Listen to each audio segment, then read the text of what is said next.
Antes de começar o vídeo, eu quero pedir a você que acompanha o Blog da Cidadania que se inscreva no nosso canal, curta e compartilhe os nossos vídeos, acione o sininho das notificações, que assim você nos ajuda a fazer o nosso trabalho. E vamos ao vídeo.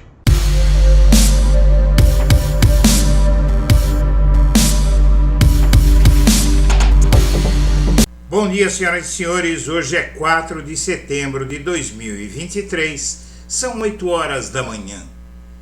E o temor dos bolsonaristas com a troca de comando na PGR é muito mais do que justificado. Agora vai acabar a blindagem não só de Bolsonaro, como do bolsonarismo. Aliados do ex-presidente temem denúncias e mudança de posição sobre competência do Supremo no caso das joias. Há poucos dias a Michele Bolsonaro e o marido começaram a alardear que os processos dele e dela iam sair da mão de Alexandre de Moraes e do STF e iriam para a primeira instância, o sonho de consumo deles. Com isso conseguiriam empurrar o julgamento dos seus crimes para o infinito. E aí o grande problema deles está nessa foto. Quem deu a Bolsonaro essa tese para espalhar por aí de que ele deveria ser julgado pela primeira instância é o mesmo homem que, ao lado de sua vice na PGR, a Lindora Araújo, tratou de blindar o bolsonarismo de A a Z durante os últimos 4 anos. E agora chega a hora de trocar o Procurador-Geral da República. E o medo do bolsonarismo é o seguinte, é que o novo Procurador-Geral da República haja como Procurador-Geral da República e não como um guardião de fascista. Não são apenas os aliados de Lula que aguardam com expectativa o fim da gestão de Augusto Aras à frente da PGR, dia 26, pessoal. No entorno de Bolsonaro, a troca de comando na chefia do MPF também é esperada, mas com apreensão pelos possíveis desdobramentos nas diversas frentes de investigação que têm fechado o cerco contra o ex-presidente. Mesmo com a chegada de Lula ao poder e a troca de comando na Polícia Federal, na Receita e na ABIN, os bolsonaristas ainda tinham um trunfo, que era a boa vontade de Augusto Aras para se livrar de casos mais espinhosos para todos os bolsonaristas, fosse quem fosse. Até agora, a PGR vinha se posicionando a favor dos interesses do Bolsonaro em tudo. Foi com base em manifestação dele, do Aras, que Bolsonaro e Michele se recusaram a falar nos depoimentos à PF na última quinta-feira. No entanto, com os sinais do Palácio do Planalto de que Aras não deve ser reconduzido ao cargo, o bolsonarismo passou a temer que essa última barreira de proteção seja derrubada.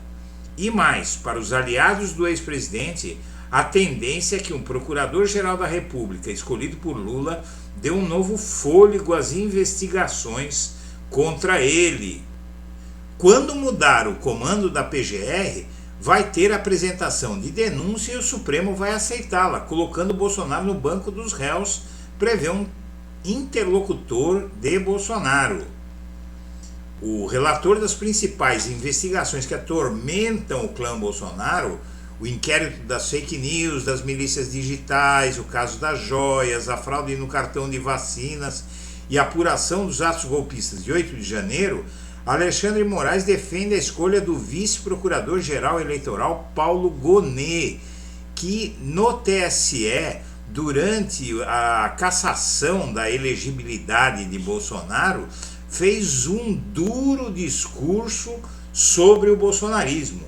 Gonet defendeu a condenação de Bolsonaro por abuso de poder político e uso indevido dos meios de comunicação no julgamento do TSE, presidido por Moraes. O vice-PGR também é amigo e já foi sócio de Gilmar Mendes no Instituto Brasiliense de Direito Público, IDP. Com 2 padrinhos de peso no Supremo, Gonê é considerado hoje o favorito para a PGR, devido ao alinhamento dele de Moraes, que já ficou comprovado no julgamento da inelegibilidade de Bolsonaro. Os bolsonaristas temem que a PGR mude drasticamente de opinião em 2 investigações que dominaram o noticiário e abalaram o PL ao longo dos últimos meses: o escândalo das joias e a fraude na carteira de vacinação. A PGR de Aras tem defendido que esses 2 casos devem sair da mão de Alexandre de Moraes. Essa posição foi externada em pareceres elaborados pela vice-PGR Lindor Araújo, aliada de Aras. Bolsonaro e Michele recorreram à posição da PGR para ficar em silêncio durante o depoimento na PF. Em entrevista ao portal Metrópolis, dia 30, Aras chegou a dizer que o plenário do Supremo poderia invalidar as decisões de Moraes. Conversa dele, porque o Supremo está unido em tudo sobre o bolsonarismo. Se existe foro, os atos praticados podem ser, nesse aspecto específico, considerados válidos. Ou o Supremo pode dizer que não existe foro, que os atos em tese teriam sido praticados por um juiz incompetente.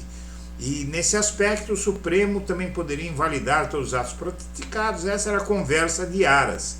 Se Lula escolher para o lugar de Aras, escolher Gonê para o lugar de Aras, bolsonaristas acreditam que não apenas é possível, como provável, que o novo PGR, mais alinhado a Moraes, reveja essa decisão. E agora, minha amiga, meu amigo, o Lula tem na mão dele a questão de Bolsonaro ser ou não ser punido pelos seus crimes. Vamos esperar, é dia 26, está chegando. E uma pesquisa IPEC está colocando a extrema-direita em pânico. Vamos entender. Vai ser divulgada dentro de alguns dias a nova pesquisa IPEC que avalia a popularidade do Lula. E há muito tempo que o IPEC vem mostrando, como todas as outras pesquisas, a popularidade do Lula avançando, como a gente sempre disse aqui no canal, você sabe disso, não é? Na verdade, em junho, a avaliação positiva de Lula, ou seja, aqueles que avaliaram o seu governo como ótimo e bom, era de 37%. Em abril foi de 39%. Em março, de 41%. Já aqueles que consideravam sua gestão ruim ou péssima há 3 meses, alcançou 28% contra 26%. E os que disseram que era regular, somaram 32%. A variação desde março ultrapassou a margem de erro de 2 pontos percentuais. Isso agora vai mudar.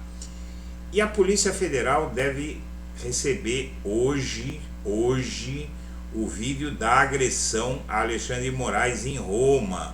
O Estadão sempre, aguarda o vídeo da suposta agressão a Moraes. Esse jornal está sempre ao lado de quem tem dinheiro.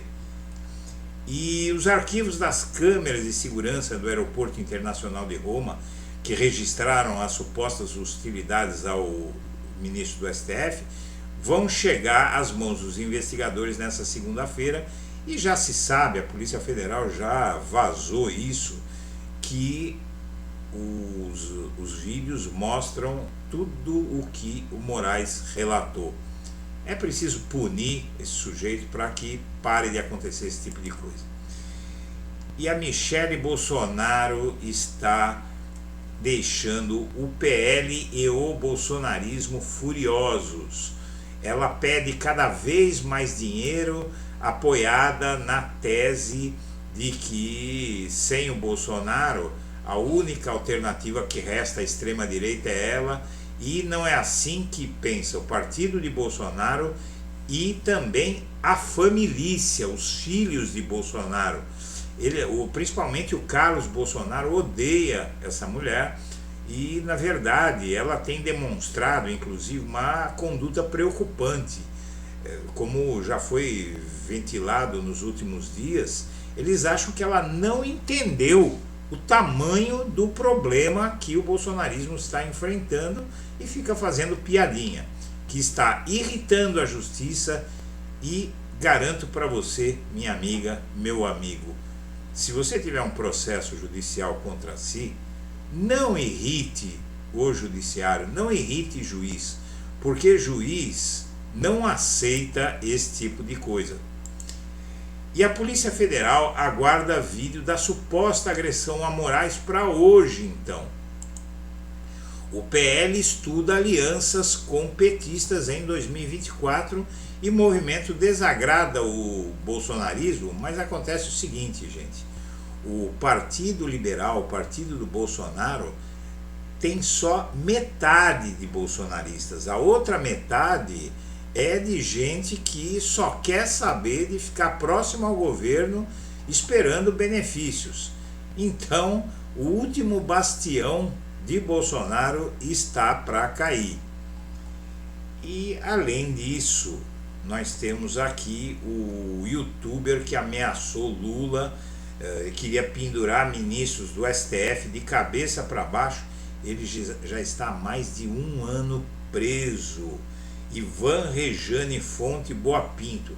Tinha um canal minúsculo do YouTube, né? Depois de 1 ano ele não tem mais nada, com 7.000 inscritos, e para fazer gracinha, para tentar se cacifar para alguma coisa, não é? Ele fez ameaças a Lula, aos ministros do Supremo, e agora a situação para ele complicou de vez. O sujeito já cumpriu 1 ano de prisão preventiva, que na verdade precisaria resolver isso aí, né? Porque não é assim que a lei deve funcionar. Quer manter alguém preso? Razões existem, claro, mas não pode ser prisão preventiva. Tem que arrumar alguma situação legal para ele ficar preso ou soltá-lo. Mas também, por outro lado, é muito bom para os bolsonaristas verem que não se pode fazer ameaças como as dele, de violência, de assassinato, impunemente. E se o Congresso e o STF divergirem sobre o marco temporal, hein?